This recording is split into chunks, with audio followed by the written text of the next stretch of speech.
school hymn. So, na-compose na niya, nakanta na niya sa akin. The problem is, walang nota.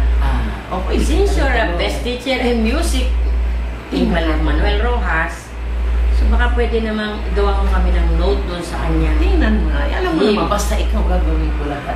Sigurado ka, ha? Siyempre po. Kasi nga talaga kaya tinawagan kita, sabi ko sana tatawagan kita. Mabuti, dumating ka. Basta ikaw, anytime. Basta ikaw, So, tawa. tatawagin ko na lang muna yung isang teacher, yung aking kapartner, assistant ko. Tapos, interview natin kung ano gusto niya mangyari, ha? Okay. Kung anong kanta yung inaano niya. Tingnan ko kung paano. Okay. Maigat ang dala ako ng music writing book. Ay, ganon? May music writing mo pa ba? Always. Basta music teacher. Okay, tatawagin ko muna si Mrs. Sandoval. Sige po. Ay, kapo. Susunod natin. Ano ba yung sa ano? Tawagan ko muna, ha? Tawagin mo.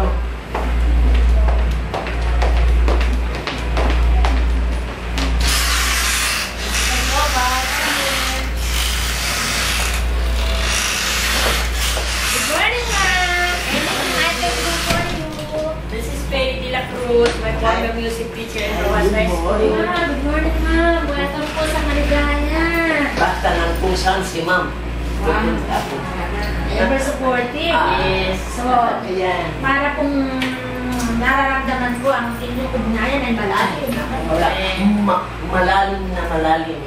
Okay. So, ano po ang maganda po kay Ma'am Peli bukod sa mayroon po kayo malalim na ugnayan. Parang nababalitaan ko po may interest daw po kayong alamin at kilalanin ang aming pinipintong Maligaya hymn. Wala pa po kami dito eh. Baka mayroon na kami sa Rojas. Inuwa ko. Tapos dito, kagandahan dito. Mayroon ng lyrics, may music. Doon ako pang So, ilalapat mo, arrange and notated lang ang gagawin. You'll be the one to arrange and notating the notes. Gagawa natin ang nota upang makanta. Dahil sa musika, pag walang nota, hindi makakanta. So, kahit po pwede naman habang panahon eh, kanta lang ng walang music. So, paano naman yan, imamayros mo? Diba? Oo, kailangan may nota. So, kaya yan. Best teacher in rock. Master teacher ko yan. So, nakaka-inspire Music po. teacher, a graduate of UST. Wow. PW. PW po yan. Yan ang wala po ako, ma. Tutulay ko na lang. Pero nabalitaan ko nga po, ang composer daw po namin ay mula sa Buro ng Filipino Department. At ma, meron pa po isang pauulakan niyo po, mag-i-interview po itong batang ito. Kasi narinig na nga po at parang pinupush ang government ng mga bata na talagang itulak para magkaroon talaga ng himnong habang buhay. Kikilalanin ang dadaan, ang paalis. Para habang nandito naman ako magkahimnong akin yung legacy. School hymn during my time. Kasi manilang taon na nga po ba ang eskulahan natin? 19 years? 1992. 19 years pero wala po pong kinakanta pang himno. Ngayon lang. Oo, so magiging parte po kayo ng malaking kasaysayan. So, tatawagin Sana po. Okay, excuse me po.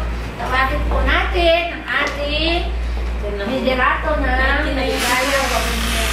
Walang nag-attend. Mga bata. First time na nag-attend dito kasi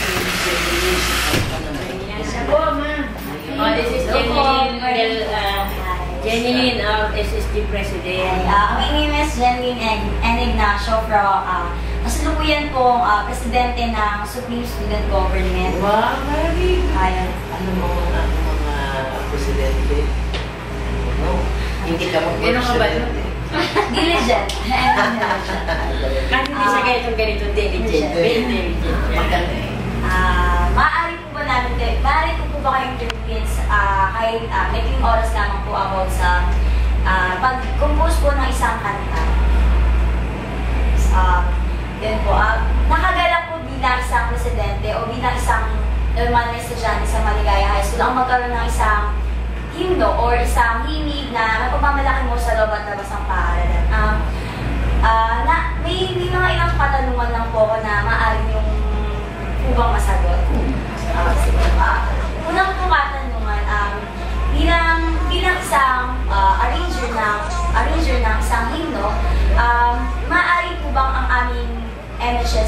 hymn or ang kinumpos ni Ma'am Ginang Ibarra na MHS hymn ay maging isang key or approved na hymno? Siyempre, pag dito sa school, ginawa ng isang composer para sa school. Siyempre, alam niya.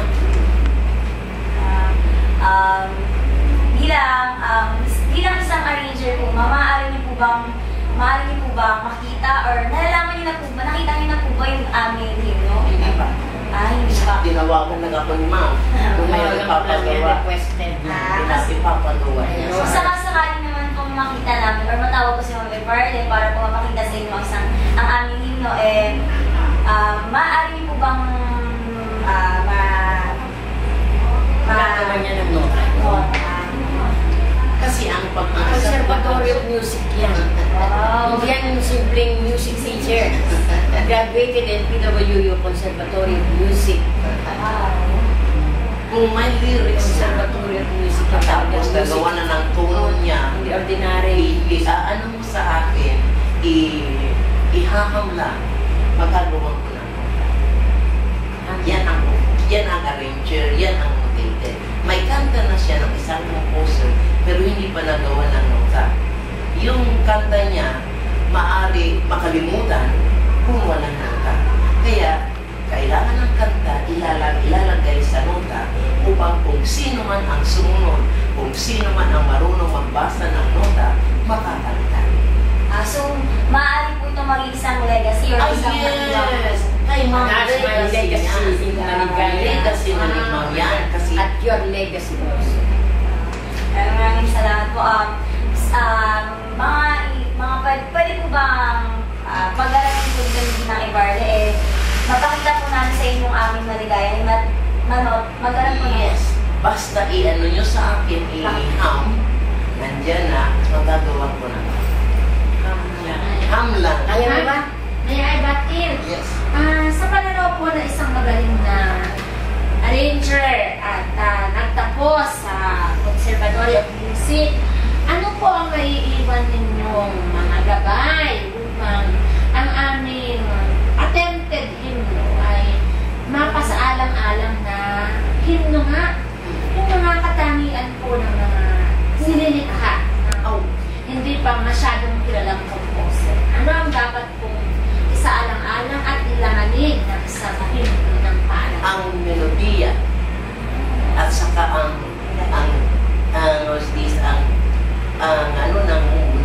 nota, ang melody, tapos ang lyrics na dapat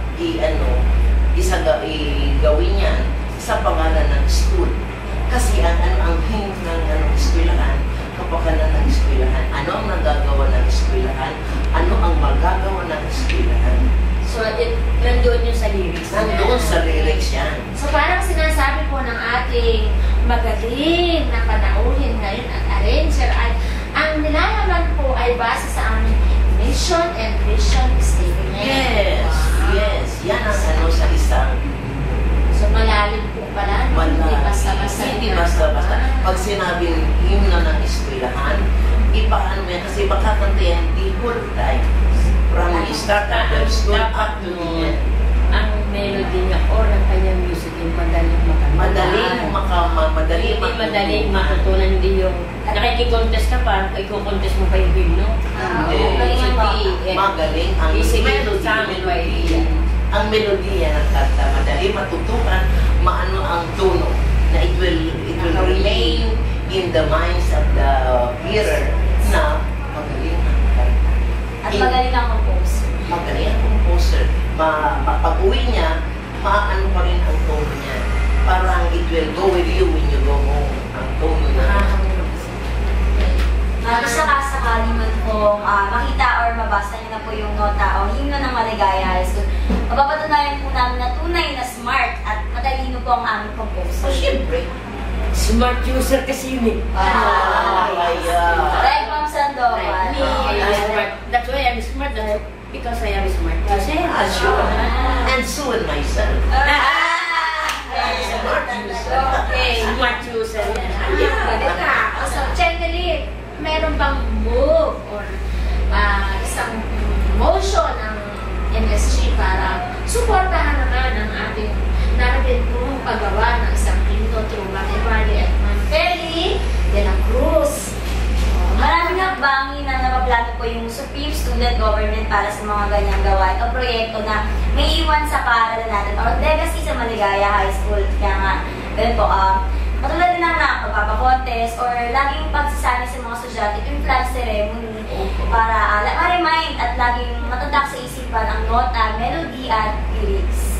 Na pagkatapos ng national anthem, ipasok ang English school. Yun.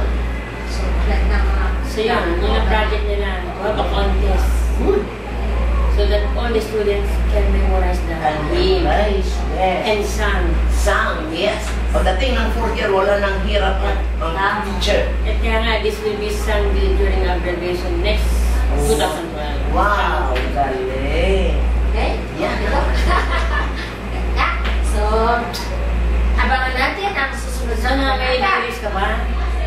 Meron niya kakalong lyrics na Mate Valley? Marami po. Since si Barley is not around, can you get the lyrics? Only the lyrics, not the note. Yeah, wala pa nga eh. Papanota pa nga natin eh. Only the lyrics.